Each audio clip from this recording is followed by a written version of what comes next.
won't be fooled. We're breaking through, breaking through. Their propaganda we can see right through.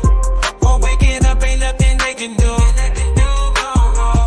They lied to you. Did you hear about Black Europe and the Black Roman Empire? Maybe you heard of the Black English royals?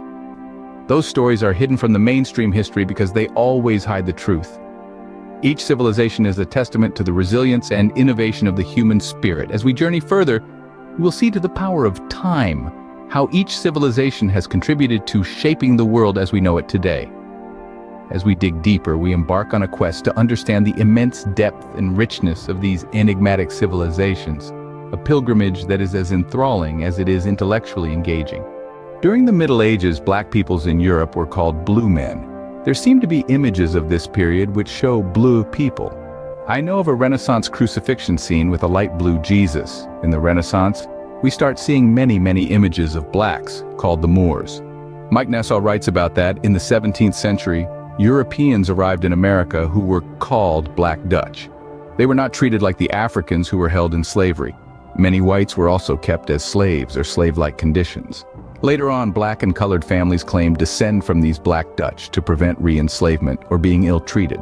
Black and colored people were present in Europe and managed to keep their black looks through intermarriage till at least the 17th century. As we look at the Moors in European art, the Moor is always a classical African. Pitch black, frizzled hair, a flat and wide face, thick lips, and subnasal prognosty. When you study the symbol of the Moor from the Renaissance, 1500, you will find that it did not start out like a black servant or a black page.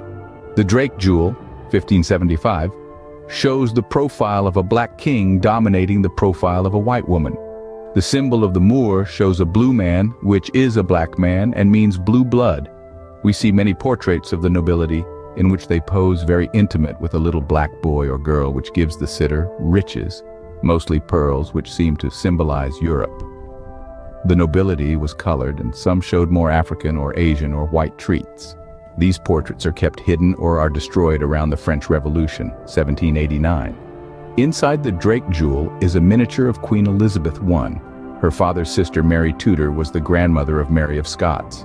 Mary of Scots' son was James I, who married Anne of Denmark. They were the grandparents of Charles II Stuart, who was named the Black Boy. He was described on a wanted poster issued by Parliament as a tall black man.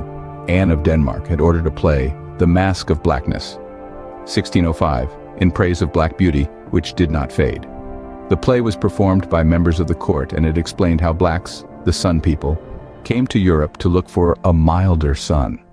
In the play was a personage of the Niger River. The costume design shows a tall black woman. Anne of Denmark, which we know as a blindingly blonde woman, was almost certainly black, as the whole Stuart dynasty was black of skin. When one looks for portraits of Charles II, Stuart the Black Boy, one finds many which show a white man with long black hair and mustachio. But if one persists, there are portraits which show black skin. Especially the National Portrait Gallery site shows many portraits of a black-skinned boy and later a black adult. Still, there is a lot of variations, but there is one pitch-black portrait which show his classical African traits under a huge afro-like wig. So there were black kings in Europe who somehow traced their origins in Africa and symbolized their blue blood with the image of a Moor. The portraits which show blacks as whites I would explain as propaganda, to make them look as the white people they so despotically oppressed. Other white portraits are overpainted authentic black portraits, or whitened copies of these or fakes. All European museums show portraits of the European elite with fake white skin color. We know that all the European royal families were blood relatives. The Black Boy's mother, for instance, Henrietta Maria, was the daughter of Maria de' Medici, Queen of France, and the aunt of Louis XV, the Sun King. The sister of the Black Boy was Maria Henrietta Stuart, who married the Dutch stadtholder William II. Their son was King Stadtholder William III, who ruled Britain as William and Mary. Black rulership of Europe in Rome in 193 AD with African-born Septimus Severus. There were 4 other black emperors after Septimus Hannibal, the father of military strategy, performed the astounding feat of crossing the Alps on elephants in 218 BC.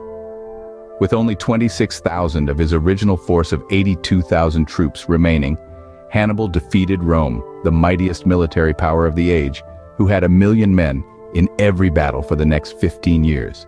His tactics are still taught in leading military academies of the US, Europe, and other lands. Hannibal was black. Black rulership was widespread in Europe during the Middle Ages, the Golden Ages, and the Dark Ages. The original kings and knights of England were black, including the Knights of King Arthur Round Table. That's why they were called knights, after the night or darkness of their skin. An African king named Gormund ruled Ireland during the Anglo-Saxon period in England, reports the medieval historian Geoffrey of Monmouth. Halfdan the Black was the first Africoid king to unite Norway. When the British Isles were invaded by the Vikings, some of these Norse raiders were Africoid. In fact, different varieties of Viking Africans lived in Scandinavia during the Middle Ages and are frequently mentioned in Viking sagas. The African Moors dominated southwest Europe during the Middle Ages for 700 years. 711, 1492 AD African Moors ruling southwest Europe centuries. Darkened whites in this area, especially Portugal, which was the first example of a black republic in Europe. Moors ruling Scotland in the 10th century mixed with whites until the black skin color disappeared. Black Celts, Silures, and black Vikings vexed with the Scandinavia people. A prominent Viking of the 11th century was Thorhall, who was aboard the ship that carried the early Vikings to the shores of North America. Thorhall was the huntsman in summer, and in winter the steward of Eric the Red. He was a large man and strong, black, and like a giant, silent and foul-mouthed in his speech. All these stories can be found, but fake historians choose to change history. All those fake portraits were made in the late 17th century to place themselves in history, and destroying 90% of the black kings and queens of Europe and England history. Portraits and artifacts were burned, and many architecture buildings were demolished. Probing further, we delve into the depths of history to uncover the intricate tapestry of the Russian kingdom, universally admired for architecture and their shrewd acumen in trading. Known not just for their resourcefulness, but also their ability to create and maintain a far-reaching trade network, they effectively dominated numerous trade routes that touched upon different continents. Influence left indelible marks on cultures and economies alike.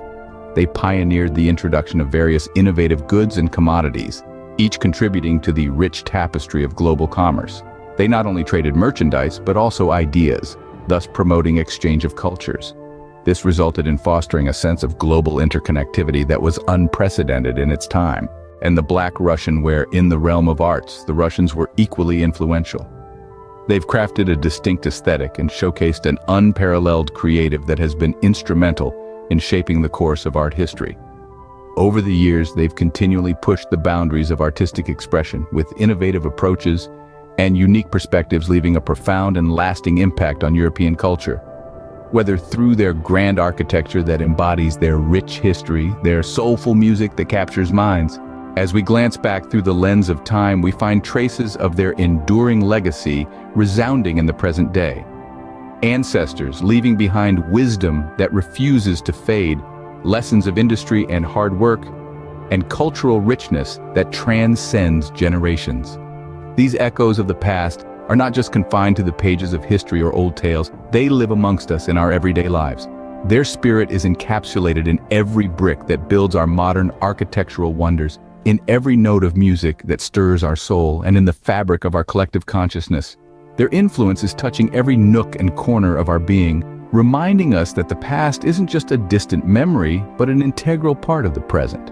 Their legacy can be seen in various facets of modern society, from the architectural marvels we admire to the music that captures our imagination. Now we navigate through the intriguing tale of Black Europe, Black Russia, and Black England.